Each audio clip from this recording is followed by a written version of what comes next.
1504년 갑자사화의 밤, 조선의 궁궐은 피로 물들고 미친왕 연산군은 장검을 들고 자신의 할머니를 향해 달려가고 있었습니다.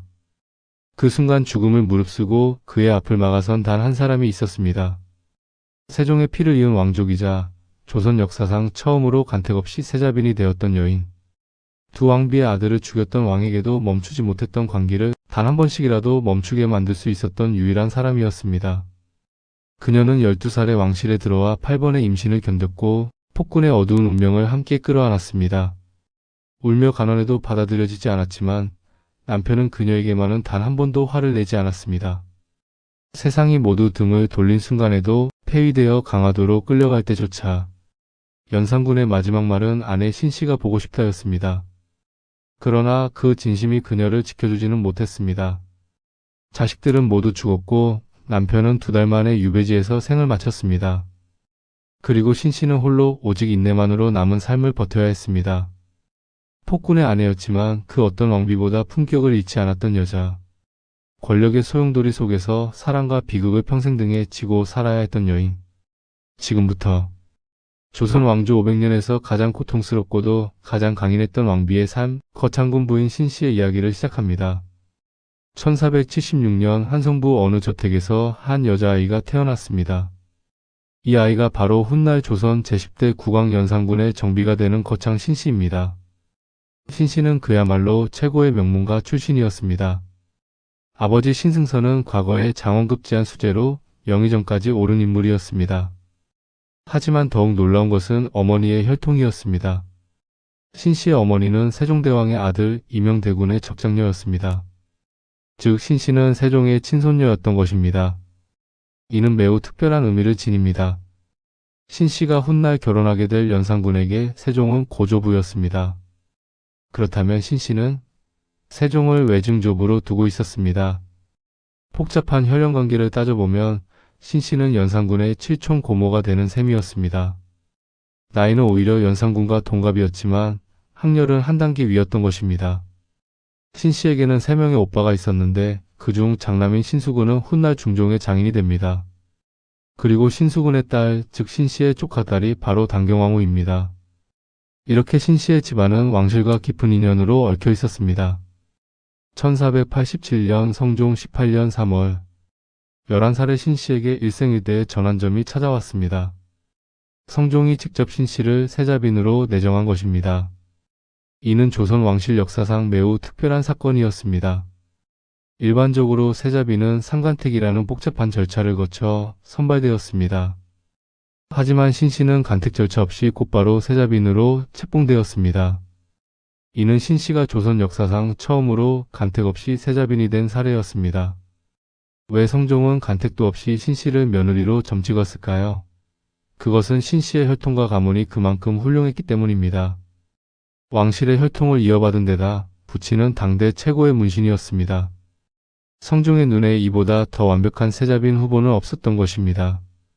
1488년 1월 26일 창덕궁 인정전 12살이 된 신씨는 동갑내기 세자 연산군과 혼례를 올렸습니다. 영의정 윤필상이 채빈사가 되어 의식을 주관했고 신씨는 정식으로 조선의 왕세자빈이 되었습니다. 세자빈이 된 신씨는 궁궐 안팎에서 칭찬이 자자했습니다. 실록의 기록을 보면 어진덕이 있어 화평하고 후중하고 온순하고 근신하여 아랫사람들을 은혜로써 어루만졌다고 적혀 있습니다. 특히 놀라운 점은 신씨의 겸손함이었습니다. 내명부의 수장인 왕세자빈 훗날의 왕비임에도 불구하고 후궁과 궁녀들에게까지 존댓말을 사용했다고 합니다. 오죽했으면 실록을 기록하던 사관들마저 중전이 너무 답답하다고 한숨 섞인 서술을 남겼을 정도였습니다. 1494년 2월 23일 신씨에게 큰 기쁨이 찾아왔습니다. 첫 아들 원손을 출산한 것입니다. 하지만 그 기쁨은 오래가지 못했습니다. 다음 달인 3월 29일 갓 태어난 원손이 세상을 떠났습니다. 신씨의 첫 출산은 이렇게 비극으로 끝났습니다. 1494년 12월 성종이 승하했습니다. 그리고 1495년 2월 3일 연산군이 조선의 제10대 국왕으로 즉위했습니다.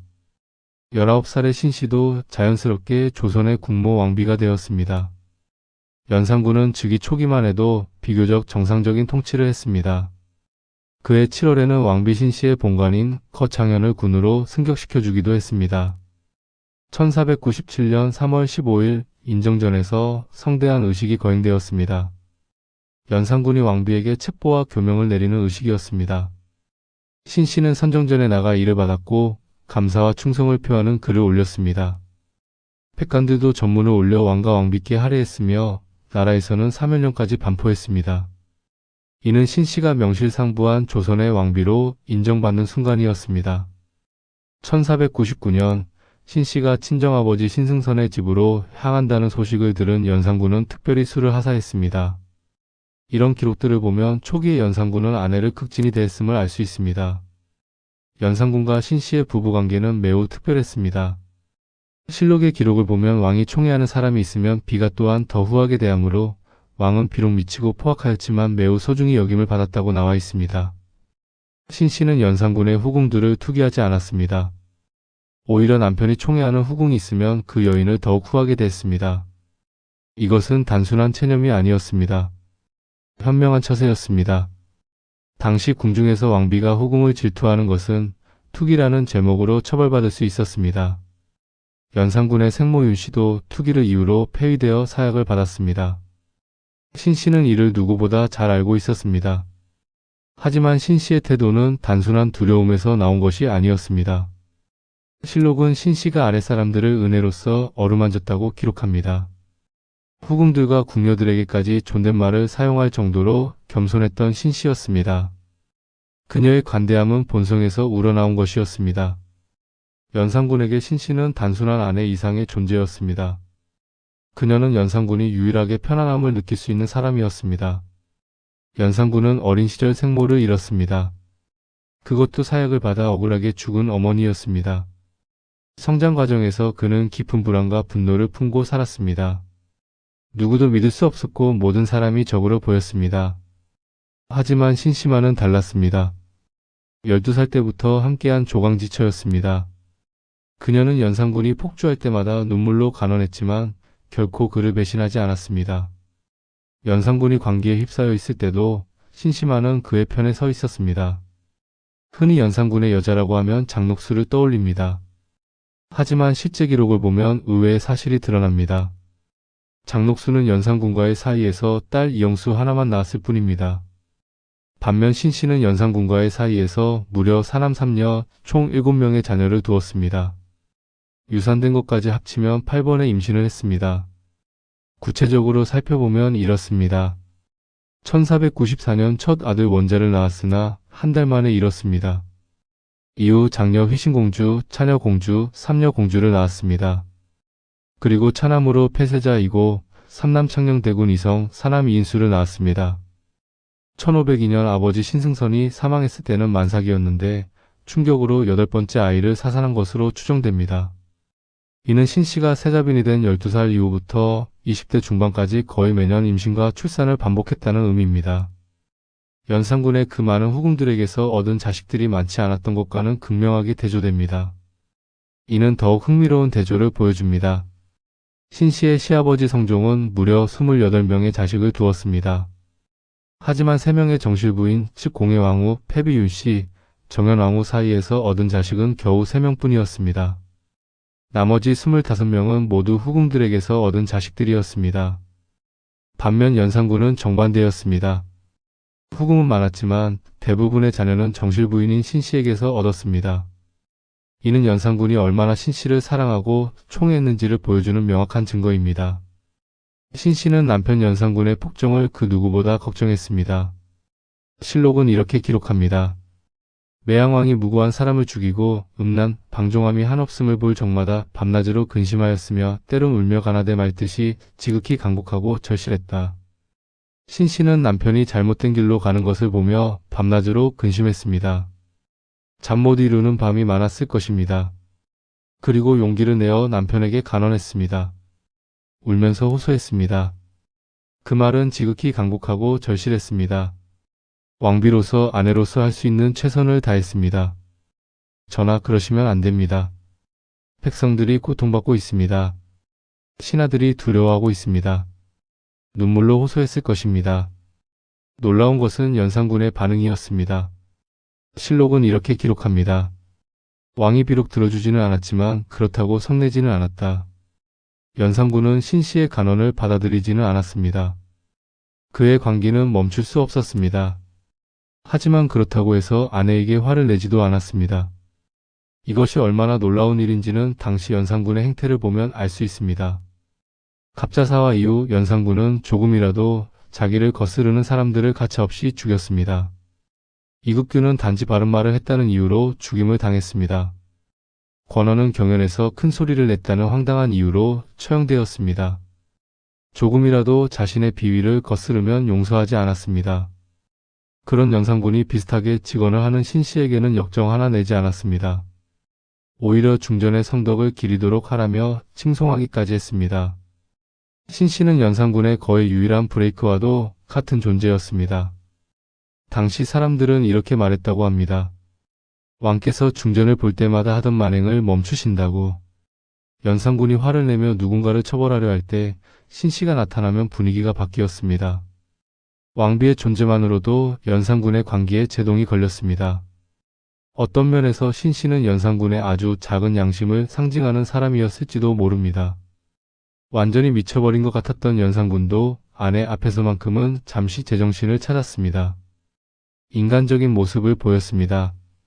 실록 곳곳에는 연산군이 신씨를 아꼈다는 기록이 보입니다. 1499년 신씨가 친정에 간다고 하자 특별히 술을 하사한 일, 1502년 아버지 신승선이 죽었을 때 만삭인 신씨의 건강을 극진히 염려한 일, 신씨의 친척들에게 이것저것 챙겨준 기록들. 이 모든 것이 연산군의 애정을 보여줍니다.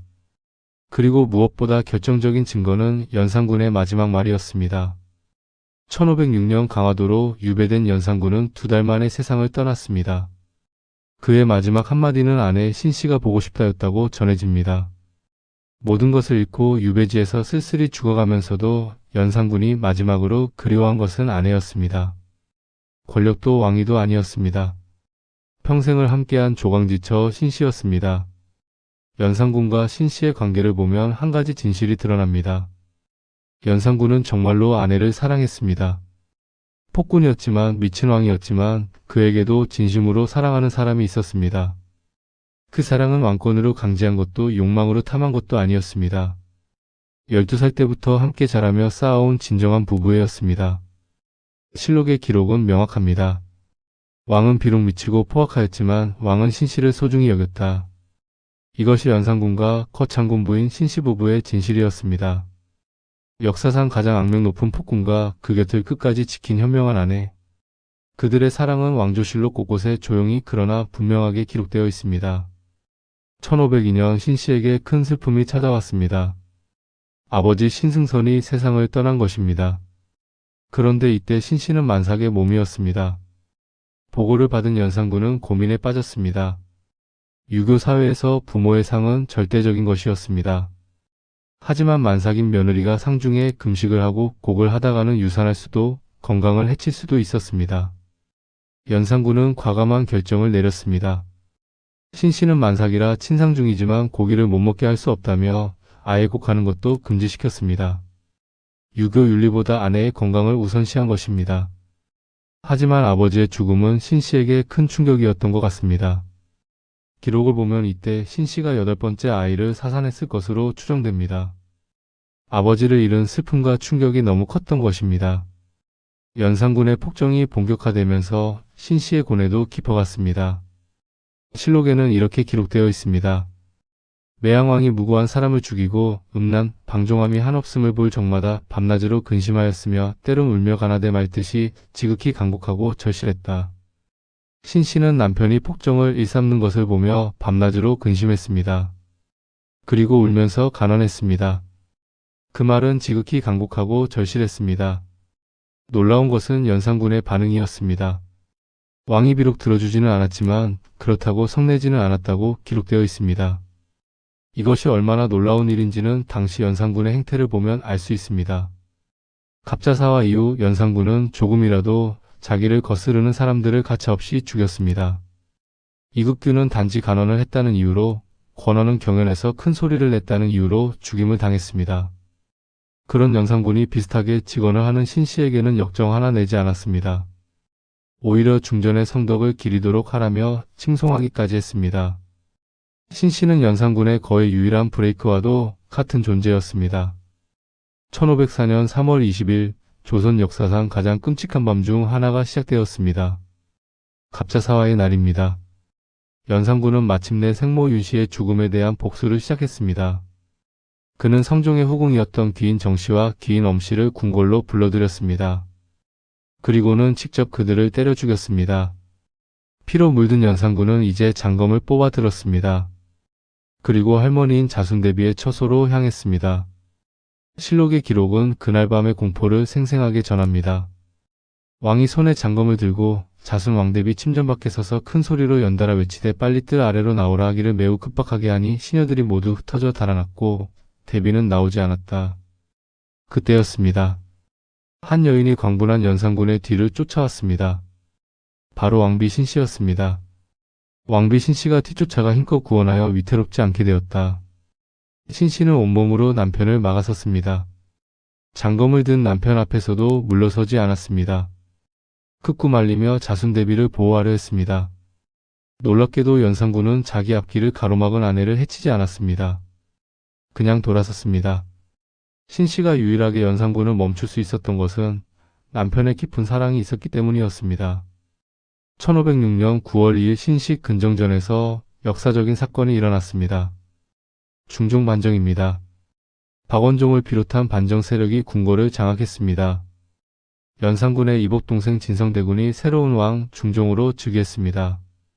그리고 대사령이 선포되었습니다. 대비의 명에 의하여 전황을 폐위 연산군으로 강봉하여 교동에 옮기고 왕비 신씨를 폐하여 사제로 내쳤으며 순식간에 신씨는 왕비의 자리에서 폐비가 되었습니다. 남편은 강화도 교동으로 유배되었고 신씨는 친정사저로 내쳐졌습니다.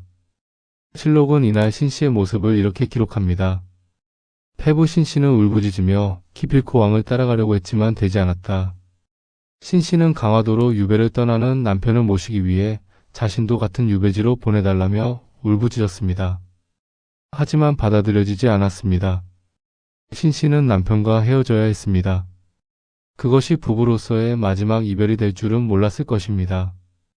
1506년 11월 강화도에서 비보가 전해졌습니다. 연산군이 죽었습니다. 유배 온 지 2달 만이었습니다. 마지막 말은 아내 신씨가 보고 싶다는 한마디였다고 전해집니다. 30살의 신씨는 이제 과부가 되었습니다. 하지만 그의 시련은 여기서 끝나지 않았습니다. 신씨와 연산군 사이의 자녀들은 모두 비참한 운명을 맞았습니다. 장녀 휘신공주를 제외한 왕자들은 모두 반정 세력에 의해 살해되었습니다. 조선의 법으로는 16세 미만의 역적 자손은 사형에 처할 수 없었지만 반정 세력은 이를 무시했습니다. 총명했던 폐쇄자 이고 창녕대군 이성. 그들은 단지 연산군의 아들이라는 이유로 죽임을 당했습니다. 신씨는 아들들의 죽음을 지켜볼 수밖에 없었습니다. 휘신공주는 살아남았지만 그 역시 고난의 연속이었습니다. 공주의 신분을 박탈당하고 재산을 몰수당하고 심지어 시아버지의 청으로 이혼까지 당했습니다. 다행히 1508년 중종의 배려로 남편과 재결합했지만 공주 신분은 되찾지 못했습니다. 1512년 12월 12일 신씨는 중종에게 상언을 올렸습니다. 연산군을 양주 해촌으로 이장하기를 청하니 정원에 정교하기를 소원대로 들어주고 왕자군의 예로 개장하도록 하라 하였다. 강화도에 묻혀있던 남편의 시신을 양주 해촌으로 옮겨달라는 청원이었습니다. 중종은 이를 받아들였습니다. 비록 폭군이었지만 한때는 형이었고 왕이었던 사람이었습니다. 신씨는 직접 남편의 신주를 모셨을 것으로 추정됩니다. 남편과 함께 유배지에 가지 못했던 아쉬움을 사후라도 곁에서 모시는 것으로 달랬을 것입니다. 1521년 11월 신씨는 빈의 예우를 받게 되었습니다. 그리고 속공한 죄인의 집을 하사받았습니다. 완전한 복권은 아니었지만 최소한의 예우는 회복된 것입니다. 신씨의 삶은 그야말로 고난의 연속이었습니다. 10대 중반부터 20대 중반까지 거의 매년 임신과 출산을 반복했습니다. 남편의 관기를 지켜보며 밤낮으로 근심했고 눈물로 간언했습니다. 남편이 폐위되어 유배당하는 것을 지켜봤고 2달 만에 남편의 부음을 들었습니다. 친정 집안 사람들이 연루되어 화를 입었고 사랑하는 아들들이 무참히 살해당하는 것을 목격했습니다. 이 모든 스트레스 속에서도 신씨는 살아남았습니다. 그리고 1537년 5월 26일 환갑을 넘긴 나이에 세상을 떠났습니다. 향년 60세였습니다. 후대 역사학자들은 신씨를 두고 인자강이라는 평가를 내렸습니다. 인내심이 강철 같다는 뜻입니다.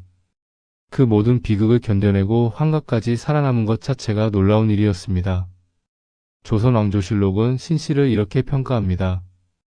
패부 신씨는 어진덕이 있어 화평하고 후중하고 온순하고 근신하여 아랫사람들을 은혜로써 어루만졌으며 왕이 총애하는 사람이 있으면 비가 또한 더 후하게 대하므로 왕은 비록 미치고 포악하였지만 매우 소중히 여김을 받았다. 폭군으로 악명 높은 남편과는 달리 신씨는 현모양처로 평가받았습니다. 남편이 폭정을 일삼을 때 유일하게 직언할 수 있었던 사람이었고 그럼에도 남편의 사랑을 잊지 않았던 여인이었습니다. 신씨는 어그로를 끌만한 일을 자의로 한 적이 단 한 번도 없었습니다. 오히려 세자빈 시절부터 온화한 성품으로 윗사람에게 공손하고 아랫사람에게 자애로워 존경받았습니다. 그렇기에 남편이 폐위되었을 때도 함께 유배되지 않고 친정으로 돌아가 여생을 보낼 수 있었습니다. 하지만 그것이 과연 행복이었을까요? 자식과 남편은 모두 먼저 보내고 홀로 쓸쓸히 소가리를 해야 했던 그 세월이 도봉구 연산군묘. 그곳에는 연산군과 함께 신씨도 묻혀 있습니다. 살아서는 헤어져야 했지만 죽어서는 함께할 수 있었습니다. 폭군의 아내로 패비로 기억되지만 그 누구보다 인내하고 사랑했던 한 여인의 삶이 그곳에 잠들어 있습니다. 거창군 부인 신씨. 조선 왕조 500년 역사에서 가장 비극적인 왕비 중 한 명이었지만 동시에 가장 강인하고 덕망 있는 여인 중 한 명으로 기억되는 인물입니다.